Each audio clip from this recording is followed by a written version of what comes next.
नमस्कार, स्वागत है आपका। आपके साथ मैं हूं सुरभि शर्मा, मेरे साथ है मेरे सहयोगी करुणा शंकर। वॉर जोन से आ रही तमाम बड़ी खबरों पर एक्सपर्ट्स के साथ भी करेंगे चर्चा। लेकिन इस बीच इजरायल फिलिस्तीन जंग 16वां दिन बीतते जा रहे हैं, दायरा बढ़ता जा रहा है। हमास के समर्थन में इजरायल पर हमले लगातार बढ़ रहे हैं और हमले हिजबुल्लाह ने किए हैं। इजरायली फोर्सेस को चेतावनी दी जा रही है।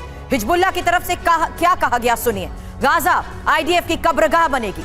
इधर इजरायल को डर है कि ईरान में बने बैलिस्टिक मिसाइलों को अगर हिजबुल्लाह ने किया इस्तेमाल, और ये इस्तेमाल जल्द ही अगर शुरू कर दिया जाता है तो बड़ा संकट हो जाएगा। जिसके बाद इजरायली फोर्स की तरफ से यह कहा गया कि हिजबुल्लाह जंग में लेबनान को घसीटना चाहता है। हालांकि इससे उसे कुछ भी हासिल नहीं होगा। हालांकि इन सब के बीच अमेरिकी राष्ट्रपति जो बाइडेन ने भी अपील की है कि इजरायल को हिजबुल्लाह पर हमले नहीं करने चाहिए। ऐसे में अब इजरायल के लिए संकट दोगुना हो गया है। तो अब नेतन्याहू का अगला कदम क्या होगा, बड़ा सवाल। अमेरिका मिडिल ईस्ट में क्या करेगा, हर खबर पर हम चर्चा करेंगे। हमारे साथ तमाम डिफेंस एक्सपर्ट जुड़ेंगे ग्राउंड जीरो से, रिपोर्ट्स भी हम आपको दिखाएंगे। तो चलिए शुरुआत करते हैं बड़ी खबर के साथ। इस वक्त की बड़ी खबर, 2 और बंधकों को रिहा करने के लिए हमास तैयार हो गया है। 2 महिला बंधकों को रिहा करने की खबर सामने आ रही है। नुरित योखवेद की आज रिहाई संभव है। कल भी 2 अमेरिकी बंधकों को रिहा किया गया था और आज एक बार फिर से 2 और महिला बंधकों की रिहाई संभव है। इस बात को लेकर हमास तैयार हुआ है, ऐसी खबर आ रही। कल की ये तस्वीर आप देखिए, जब अमेरिकी माँ बेटी को किस तरह से रिहा किया गया था, ये उनकी तस्वीर है। लेकिन आज 2 और बंधकों को रिहा कर सकता है हमास, ऐसी खबर आ रही है। मनीष भाई इस वक्त हमारे साथ जुड़े। मनीष, कितनी पुख्ता जानकारी कि हमास की तरफ से 2 और बंधकों को रिहा किया जाएगा?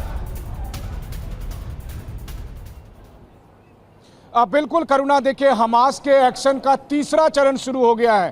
पहला चरण जब हमने 7 अक्टूबर को हमास का कातिलाना हमला देखा था। दूसरा चरण जब हमास ने लगातार पूरी दुनिया को यह बताने की कोशिश की थी कि इजरायल अपने हवाई हमले में कैसे गाजा पट्टी पर लोगों को टारगेट कर रहा है। और तीसरा चरण उनके हमास के पास जो बंधक हैं, सोची समझी रणनीति के तहत उन्होंने पहले 2 अमेरिकियों को छोड़ा और उसके बाद अब 2 और महिलाओं को छोड़ेंगे और इसी तरह 2-2, 4-4 करके वो छोड़ते जाएंगे। और पश्चिमी देशों का फोकस है पहले अपने नागरिकों की रिहाई कराना। और वैसी स्थिति में इजरायल के अंदर इजरायल की सरकार पर दबाव बढ़ता जा रहा है। हम अपने दर्शकों को दिखा रहे हैं कि देखिए तेल अवीव में अब विरोध प्रदर्शन हो रहे हैं। तेल अवीव में लोग ये कह रहे हैं कि हमारे सारे बंधकों को लाओ, बदले में चाहे जितने लोगों को यहां से छोड़ना पड़े छोड़ दो।